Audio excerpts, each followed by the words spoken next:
Thank you very much, Anke, and of course, as well to all the organizers. This is a very nice initiative. Great to have the space to talk.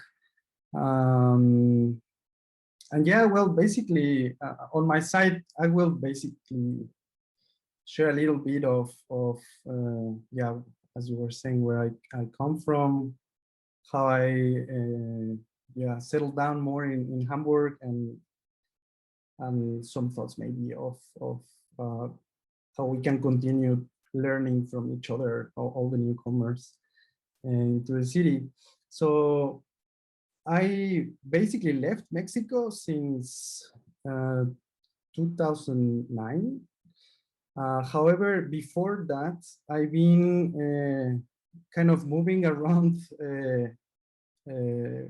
between Mexico, the US. Since I was a kid, we were often traveling to visit family, and at some point also I had a chance to live in Canada.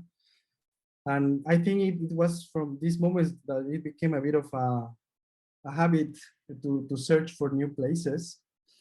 And as you were saying, later on when I started studying, I found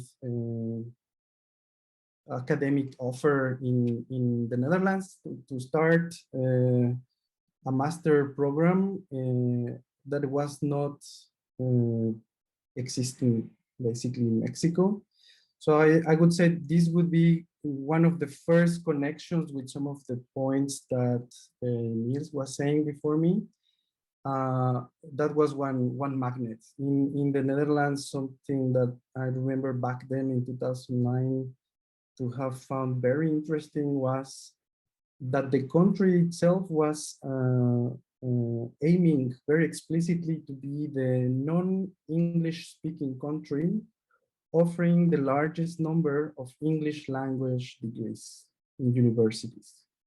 So I think then this would be, and it has been a great idea that I found in the Netherlands, and definitely I think it's also related with one of the questions I think someone made a few minutes ago. I think this would be a great incentive for many people to start looking into the city.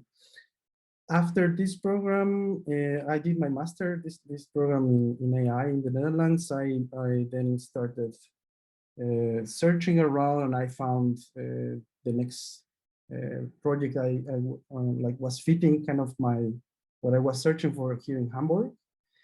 And as many of you may know, like with academia, there's very specialized groups everywhere, so one really has to move wherever this group is not so simple to start a given topic wherever you are already. And luckily I found it in Hamburg. And also a very nice funding back then in 2011 was that in the University of Hamburg, in the Faculty of Computer Science, they had just started a year before one of the few English language master degrees in the whole country, and it was focused on artificial intelligence as well.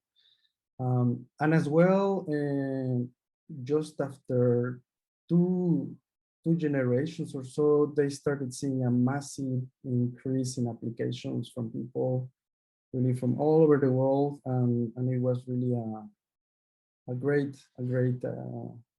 initiative they found, and everybody was very happy actually with the results. So I think again this is also something related to this topic of how to make the city look more attractive for foreigners. And after studying here, then I actually moved to Sweden, and I did another like academic stance afterwards there, and it was there where I moved initially to the industry.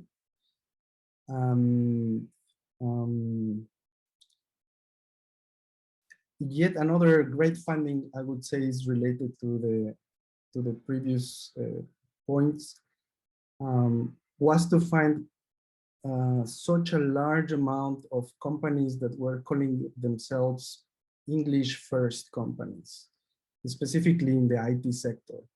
And I was, yeah, frankly, fairly surprised to see how many companies, even if they would have no foreigners, the official language in the company was English. And this created some kind of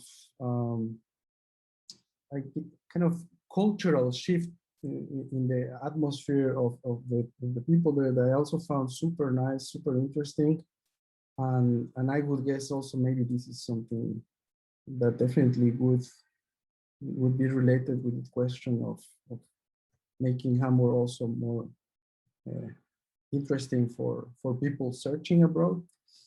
And well, afterwards I came back to Hamburg. I started working here in Otto Group in a company builder called Liquid Labs in 2015. I was there for a couple of years, and afterwards then I had the great fortune of having met Olaf, I think is around here in the group. And we started then working together in 2017. And in 2018, then we started together, we co-founded Heldenkombinat. And since then, basically, we've been focusing on building products that are centered around AI and working in different projects as well for consulting and also in academia. We're also lecturers at HSBA, which is also a great place to stay in touch with people. And yeah, that's basically